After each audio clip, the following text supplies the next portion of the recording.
This cargo e-bike is the Flyer Via Pro, and it comes fully outfitted and ready to bring the kids along thanks to its included accessories. So is this two-wheeled wagon as useful as the red radio flyer we all had as a kid? Let's take a ride and find out.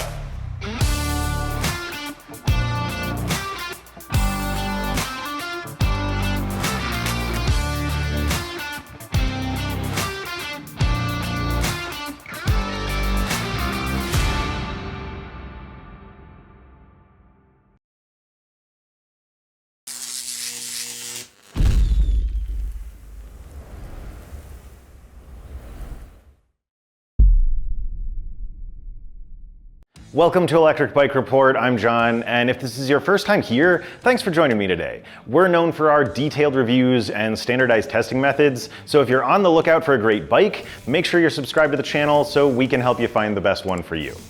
One last thing before we get started, if this or any of our reviews helps you with your buying decision, please help us keep the lights on by using our affiliate link down in the video description. It won't increase your cost, but it will let us know you appreciate our hard work. But moving on to the Via Pro, this is one of 3 cargo bikes currently in Flyer's lineup. There's also a folding bike and a regular version of the Via, but compared to that model, the Pro has a suspension fork, a wider gearing range, and a more powerful motor. So the Via Pro includes a 750 watt rear hub with plenty of muscle for hauling up to 400 pounds of who or whatever you want to bring with you. The motor also has a torque sensor, so it felt a lot like a regular bike. It could match the amount of power it gave me to how hard I pedaled, and it was able to adapt very quickly if I changed the amount of pressure that I applied. The bike also has a removable 48 volt, 687 watt hour battery placed behind the seat tube. So with that much capacity and a super efficient motor, this bike gave us one of the best test results in our range test for a cargo bike that we've ever seen. We'll get into the specifics of that later on, but this bike has enough gas in the tank for some pretty long rides with the family. The last major highlight I want to point out is that the Via Pro comes with some really cool accessories that usually aren't included with most other cargo bikes out there.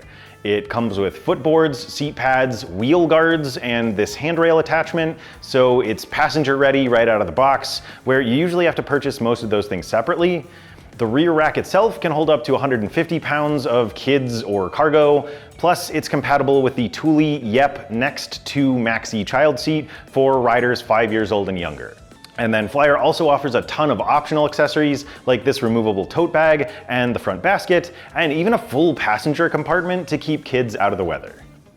But let's run through the rest of the items on the bike spec sheet, starting off with the 8-speed Shimano Altis drivetrain.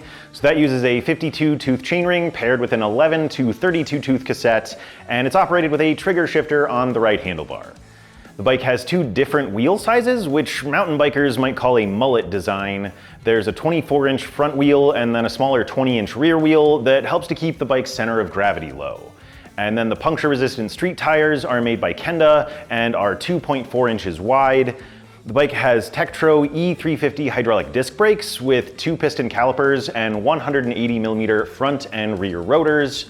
For comfort, you also get a super comfy Cell Royal Freeway Gel saddle and an RST coil suspension fork with 70mm of travel. There are also some great basic accessories like a chain guard, front and rear fenders, a really nice LED headlight and a tail light with brake lights and turn signals. And then moving up to the cockpit, we'll start with the stem and handlebars. We liked that the Via Pro has a threadless stem instead of a collapsible and telescoping stem that a lot of cargo bikes seem to have. This one felt nice and sturdy. The bike has a 710mm handlebar set with a 125mm rise and ergonomic rubber grips. There's also a color LED display, a bell, and a throttle lever on the left handlebar, and then of course the shifter on the right. And finally, let's wrap things up with a few general details. The Via Pro has 3 frame sizes with slightly different weights. We have the large, which came in at 75.5 pounds, including the battery. The bike is UL 2271 and UL 2849 certified, and its frame is tested to the German DIN 79010 standard for braking, load bearing, and child passenger safety. It's available in 3 color options, including black, forest green, and space gray blue. And it can also connect to the Flyer app with Bluetooth for navigation, ride data tracking, customization, and a few other things. So that covers the nuts and bolts, but let's dive into our test sections and see how the VF Pro compared to all the other cargo e-bikes we've tested. Starting things off is our brake test, where we measured the distance the bike took to stop after our tester Griffin pedaled up to 20 miles per hour. His average after 3 tests was 20 feet 8 inches, which is a great result that's well within our expected and safe range. Our current average for all cargo bikes we've tested is 19 feet 11 inches, so the VF Pro was a little beyond the category average. This wasn't a problem, but let's consider a few possible reasons why that might have been the case. Weight is one consideration, but the VF Pro's on the lighter side for a cargo bike, meaning that it should be a little easier than average to slow down. The brakes themselves are another variable, and we've tested these Tektro E350 brakes on a huge variety of e-bikes, including many other cargo bikes. Their performance has varied from bike to bike, so there's a good chance that was part of the equation, but I think the bike's tires were another factor. I noticed that they had a tendency to lock up and skid when braking. The bike felt stable and well under control, but it did squeal fairly loudly, and it seemed to extend the stopping distance a bit. So I tested the bike with and without some added cargo weight, and overall I think the brakes performed really well. Do be aware that any bike will take more time and distance to stop when it's carrying a heavy load, but the VF Pro seems to have been spec'd very well for its purpose. The VF Pro is a Class 2 e-bike with a max speed of 20 miles per hour, and it has 5 pedal assist settings to choose from. So let's take it out for a speed test in the bike paths and see how fast it can go in each pedal assist setting, and then we can test the throttle to find out how quickly it can get up to speed. All right, we are here for a speed test on the VF Pro. Starting off with no pedal assist, and we're going kind of around 10 miles per hour with just pedal power, maybe a little over. Looks like about 10.4 was the max. I don't know if you're gonna be able to see the display here, so I'll try to read off the numbers, but anyway, let's go up to PAS1. All right, so there's kind of a low hum from the motor there. I'm gonna go ahead and shift up a gear, maybe 2. All right, so I'd say pedaling got a little bit easier. Feels pretty much the same. Not really a big difference in speed here. Going around 11 miles per hour now. All right, let's go up to PAS2. All right, that made a much bigger difference. And I'm definitely feeling more variable output with the torque sensor now. So I'm gonna shift up to 7th gear. This seems like a pretty good cruising speed. Kind of approaching 17 miles per hour here. Yep. Looks like 17 on the nose was the max. Let's go up to PAS3. Boy, this torque sensor is super sensitive. Like, just little changes are giving me a lot more speed. So we're actually at the Class 2 limit of 20 miles per hour right now by the bike display. A little under on the app. Let's go up to PAS4. All right, that feels about the same. And we're not changing any in speed, which is exactly what I would expect. So let's go up to PAS5, and same thing, 20 miles an hour. All right, we'll call that our speed test. All right, let's see how quickly the throttle can go from 0 to 20. We'll start in 3, 2, 1, go. Ooh, a little punchy there from the start, building pretty quick. And 20. So to recap the pedal test results, I was able to go 10.4 miles per hour with no pedal assist, and then PAS1 gave me a little boost up to 11.1. PAS2 made a much bigger difference. I hit 17 miles per hour there, and then PAS3 brought me up to 20 miles per hour, which stayed the same in PAS4 and 5 since that was the Class 2 ceiling. We usually prefer to see power levels that are more evenly spread out, but I got a better feel for things after some additional testing with weight on the rear rack. I started thinking of PAS 1, 2, and 3 as sort of a low, medium, and high setting for riding without cargo, and then PAS 4 and 5 as a couple of higher power settings for carrying a heavy load. I actually spent most of my time on the bike in PAS2 with no cargo, and then I bumped things up to PAS4 when I was loaded up, and then PAS5 helped me even more when I was climbing hills. This is a great time to point out that if you prefer a different balance of power levels, you can totally customize the pedal assist system through the Flyer app, and I think it's definitely worth using. Not only can you change the percentage of power output from the motor in each of the 5 assist settings, you can also switch between torque and cadence sensing modes in case you prefer the feel of one over the other. And if you choose the cadence mode, you can select the specific speed limits of each setting and just really make the bike your own. This was really cool to see, as there are more and more bikes that give you some options, but not many go this far. When it comes to the throttle, I had fun with it, but considering how punchy it could be, you might want to ease into it if you're carrying kids. I think it would be great to have the throttle power tied to the PAS settings, but the ability to modulate throttle speed is a decent enough workaround. My big takeaway from this test was really just how powerful the ViaPro's motor was. It had no trouble getting up to speed with or without some added weight. The standard balance of power levels was a little unconventional, but I can't really consider that a bad thing with how easy it is to change. Earlier I hinted at how well the ViaPro did in our range test, so let's dig into that a little more. Flyer advertises a range of 30 to 50 miles on a single charge, and we tested that by riding the bike on our bike paths in PAS5 and PAS1 until the battery was empty, and then we tracked our mileage with Strava. We measured 38.9 and 65.6 miles, which are both awesome, especially considering the relatively average size of the ViaPro's battery. At the time of filming, the average range bracket for all the cargo bikes we've tested is 32 to 54 miles, so the ViaPro was above average in both tests, and its PAS1 test is one of the longest distances we've covered on any cargo bike. I also mentioned earlier that this bike is relatively light for its type, so that helped it to get some extra mileage, but its torque sensor also likely helped out a bit. By its very nature, the torque sensor makes the motor more efficient, as it allows the motor output to vary, but I also noticed that the bike seemed to have kind of a sweet spot with its motor output. It was possible to push beyond that with more pressure on the pedals, but the bike seemed to want to go back to that comfort zone if I didn't keep my level of effort consistent. Our test gave us over 140% more time and distance on the bike than we expected based on the bike's motor and battery specs, so there's definitely something good happening.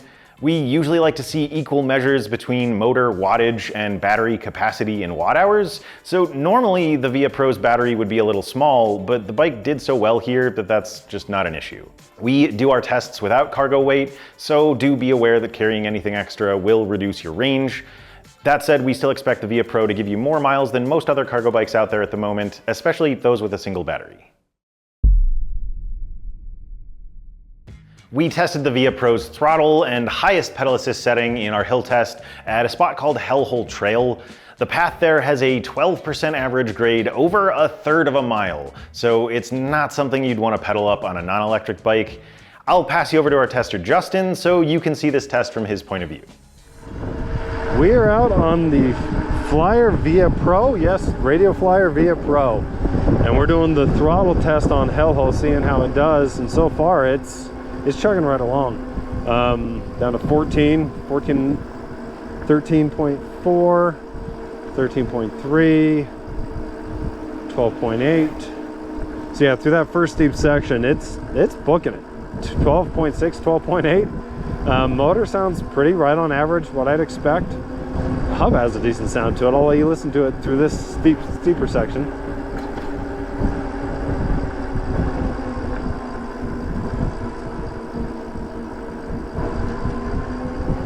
Yeah, so flew up that again. I would say the motor's actually quieter than average, so I like the sound of it so far. And I think this is going to be a pretty good result. You know, a cargo bike, I think, arguably needs some extra power going up hills, especially when you start putting people on or gear. So let's take it to the tape and see how it did. Okay, back on the Flyer ViaPro, we're going to see if it feels as powerful pedaling. So far it's doing pretty good. I'm not pedaling hard at all, just kind of turning the cranks, just hovering right at 15.5, 16 miles per hour.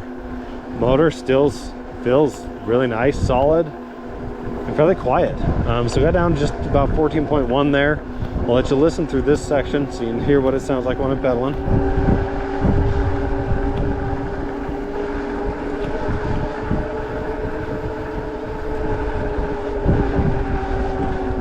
Yeah, so even through that section there, just held very solid. The motor's nice and quiet. We're gonna pass John up here. On your right, John. I don't think he'll be able to compete with the Flyer on this one. It's got a pretty good motor, so yeah, let's take it to the tape and see how it did on the pedal test. As you could see, the Via Pro really was a flyer when it came to that test. Justin finished the throttle portion in 1 minute and 8 seconds at an average of 16 miles per hour, which is currently the fastest throttle-only time from a cargo bike that we've seen.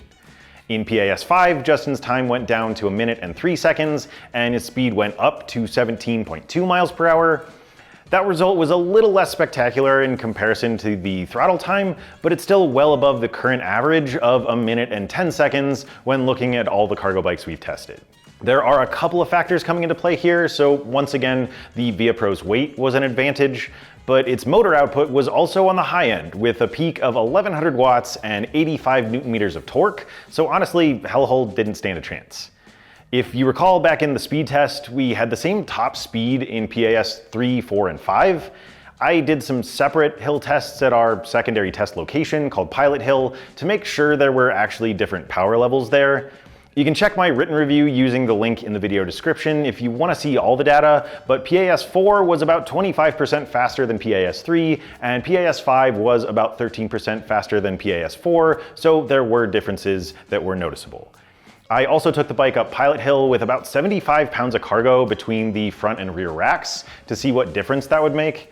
So the bike was about 15% slower using its throttle and 12% slower when pedaling, but I was honestly surprised by how easily and quickly it reached the top. Bottom line, all that motor power really does its job, and even if you've got a full load, there shouldn't be too many hills out there that will give the Via Pro any trouble. All right, so I wanted to give you guys a quick run through of the Flyer app. So we'll go ahead and open that up, and you can see that the sort of main page here shows GPS with your location. You can type in a destination if you want. So I'll just enter the name of the nearest grocery store, and then it will give turn-by-turn directions there. You can just see the route overview, but then if you start navigation, you get the spoken instructions. You can change the volume of that. You can also, if you pull down on this, get sort of the, all of your next steps in the route, which is pretty cool. So you have the duration of time to get there, the distance, and then your estimated time of arrival. That's pretty cool. But then you've also got sort of the basic information for what's going on with the bike. You have your battery percentage, you have your current pedal assist setting, you have your speed. If we were moving, that would show. There's an estimated range there based on your current battery charge, and then an odometer. You can also turn the headlight on and off through there. There's a dark and a light mode for the app. And then there's notifications and messages, which seems to be kind of an upcoming feature. In fact, it says something about that if you open that up. Work in progress, messages coming in a future app update. So I'm not quite sure what that's going to be yet, but that is interesting. Let's go over to the data panel. So that shows you basically data for all of the rides that you've done recording with the app. So that's pretty cool. You can see that most of my testing was done on Monday of this week. But if we go over to the settings panel, so this is all your basic account info and then the bike that you're connected to. And if you go into that, this is kind of where the meat and potatoes are. This is where all the customization happens. So this first thing just basically shows a summary of the bike data for a mechanic to look at, all the firmware updates and current versions, things like that. But if we go back, the pedal assist function is what is really cool. So you can switch between torque and cadence modes. And then depending on which of those you use, you can either adjust the percentage of motor output or the set maximum speed limit of each of the 5 pedal assist settings. And you can tweak all of those independently, but you can also reset to the factory settings if you want. And then if we back out of there, you can choose the duration of the turn signal. So if you hit the left or right arrows, you'll hear that sound. And you can change whether that's short or long, and then it automatically shuts off depending on how long you select. There's also the units for your speedometer, and then you can also change the behavior of the tail light. So you have high light, which is like always on. You have a slow blink, a fast blink, and then a flashing pattern. And then finally in the help panel here, you can send messages directly to Flyer. There are tutorials and frequently asked questions. You can get information about the bike. And then this is really cool. It'll also tell you where your nearest bike shop is. So if you need to get service, this is gonna be great. And of course you have to let it know where you are, but you can see that there's quite a network of bike shops across the US. So we'll call it there, and let's move on to the next section of the review. Ride quality is a bit more subjective than our other test sections, but no less important. Let's take the Via Pro out one more time and talk about the basics, and then we can go a little bit deeper back here. All right, so of course the Via Pro is a cargo e-bike. It has a pretty upright riding position. I'm leaning forward just a little bit, got my arms pretty outstretched, and the hand placement here is relatively low. But let's see, this bike comes in 3 frame sizes for riders from 4'10" all the way up to 6'10". We're on the large frame, and so that puts me kind of on the low end of the height range, which I'm not really used to that. There are, let's see, 8 inches of adjustment in saddle height. And then of course with the sort of mid-rise handlebars here, you can loosen up the stem and change the angle of the handlebars, so that'll adjust your reach. And I might personally dial this back a little bit more. It feels a little bit outstretched where I have it set right now, but that's okay. Let's see, we have a front suspension made by RST. It is a coil with 70 millimeters of travel and really solid, thick stanchions to keep your steering precise. We have 2 different tire sizes. We have a 24-inch by 2.4-inch up front and a 20-inch by 2.4-inch in the rear. So that gives you good steering, but also keeps the center of gravity on the cargo rack low. And then we have a 750-watt rear hub motor with a torque sensor that feels very powerful and also very sensitive to the touch. So it's able to change its output very quickly. And then of course we have 5 pedal assist settings to choose from to vary your power level. So that covers the basics, but let's go chat about the rest back in the studio. So the Via Pro's ride quality is great. It's comfortable, it's powerful and responsive. The bike comes in 3 frame sizes, with small fitting riders from 4'10" to 5'10", the medium for those between 5'3" and 6'3", and the large that we have here with a range of 5'10" to 6'10". Overall, I had a good fit, and I really liked the saddle and grips, although I did find the handlebar height to be fairly low. If you're above 6 feet tall, you might want to consider a stem with more rise, but A, that's a pretty easy thing to swap out, and B, you should definitely try it out before making any judgment calls. I have a couple of other points of critique to bring up. First, I'm not sure if you noticed in any of our riding footage, but the display was pretty tough to read in direct sunlight. I liked that it was small and had a color screen, but there were quite a few times where I couldn't really see my speed or pedal assist setting. But also the bike's seat tube seemed unusually steep, so I felt kind of pitched forward when riding the bike. I'm sure Flyer made this choice to maximize the capacity of the rear rack, but we encourage them to slacken that angle a bit more for a more comfortable ride on the next version of the bike. With all that out of the way, I have to honestly say that this is one of the best handling cargo bikes we've tested. The mullet design with 2 different wheel sizes was a great choice, and the suspension fork's 36mm stanchions gave it a really solid feel when cornering. Also, the bike's frame just generally felt sturdier and better balanced than many others. Anyone who's seen my reviews on this channel should know that I take safety super seriously, so I also want to be sure to give Flyer some props for the bike's turn signals and customizable tail light. Those are both things that go above and beyond, and while we're seeing more brands offer those things, I really hope the trend continues to expand. So bottom line, the Via Pro has a couple of areas with room for improvement, but overall it's a really solid and functional bike, and I think its pros far outweigh its cons. If I'm being honest, I wasn't really sure what to expect from this bike. I had pretty high hopes considering the history of Radio Flyer, but I wasn't sure how their experience was going to translate over to an e-bike. We didn't test the brand's older cargo bike called the L885, which the Via replaces, but just going by the specs and the design, it seems like they learned a few things and applied those lessons to the Via Pro. This bike was honestly super impressive. It did really well in our testing with safe and customizable speeds, awesome range and efficiency, and really solid stopping power.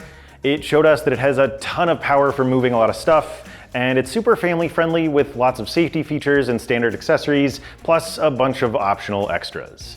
It would be great to have a more visible display on the next version of the bike, and we'd prefer a more relaxed seat tube angle, but overall the Via Pro is definitely one of the best cargo bikes we've tested. So whether you're taking the kids out on a joyride or picking up some groceries, this bike earned a solid 2 thumbs up from us, and we think it'll serve you and your family well.